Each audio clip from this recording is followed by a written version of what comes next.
Bonjour à tous, Bruno Schmitt, Accès Solutions. J'ai le plaisir de vous présenter aujourd'hui la loupe électronique Explorer 5.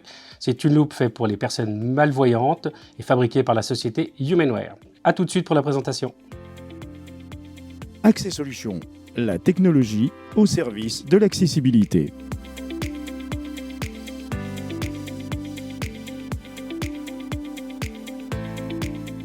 Pour allumer la loupe Explorer 5, il y a deux façons de faire. Soit avec le bouton arrêt marche, on fait une pression, la loupe est allumée, on peut avoir l'image. Pour l'éteindre, de la même façon.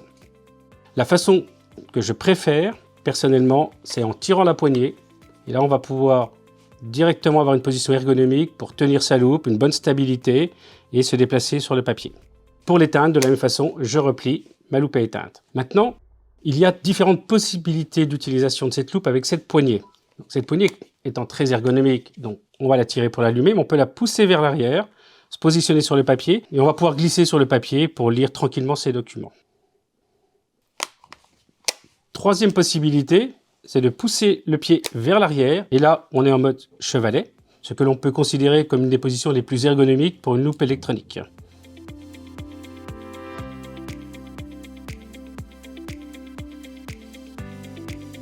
Grâce à sa bonne profondeur de champ, la loupe Explorer 5 permet de lire des panneaux, des affiches à une courte distance.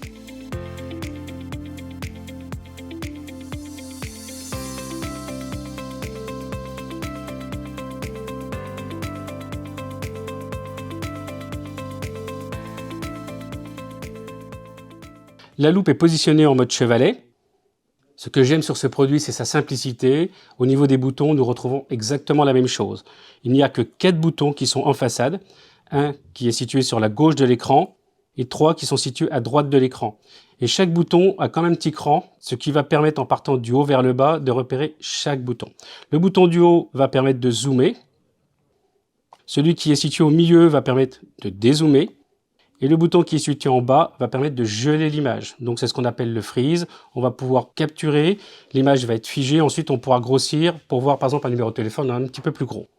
Le bouton qui est à gauche permet de changer les fonds de couleur. Comme je vous le montre, chaque pression, on passe sur une couleur différente. Alors, dans l'exemple, on a de la couleur naturelle, du noir-blanc, du blanc-noir, du jaune-noir, du noir-jaune. On a un menu qui va nous permettre, si on a besoin d'en ajouter ou d'en supprimer, on pourra donc améliorer les fonds de couleur selon nos besoins. 4 boutons, c'est très simple. Pour faciliter la lecture, il peut être utile d'utiliser ce que l'on appelle une ligne de suivi de texte ou alors un masquage. Je vous présente tout de suite comment l'activer. On va presser le bouton fond de couleur et le bouton zoom plus en même temps et on obtient une ligne de lecture. Pour retirer la ligne de lecture, c'est le même raccourci. On appuie sur les 2 boutons en même temps. Pour obtenir le masquage d'écran, on fait la même chose mais avec le bouton fond de couleur et zoom moins. Et là, vous avez un masquage d'écran. Pour le retirer, de la même façon, on enfonce les deux et on quitte le masquage d'écran. Pour accéder au menu de la loupe, on va pouvoir faire différents réglages. On fait une pression sur le fond de couleur et on rentre dans le menu. Le menu est actuellement présenté en fond noir lettres blanches, mais on peut parfaitement, selon sa pathologie, avoir besoin par exemple d'un fond blanc lettres noires, c'est tout à fait possible. Les choses qui vont être intéressantes dans le menu à paramétrer, ce que je peux conseiller, c'est de mettre un zoom favori.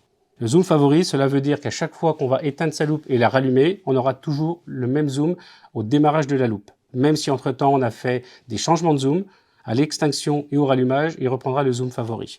On va pouvoir régler aussi la luminosité de l'écran, parce que selon sa pathologie, on peut avoir besoin d'avoir plus ou moins de luminosité.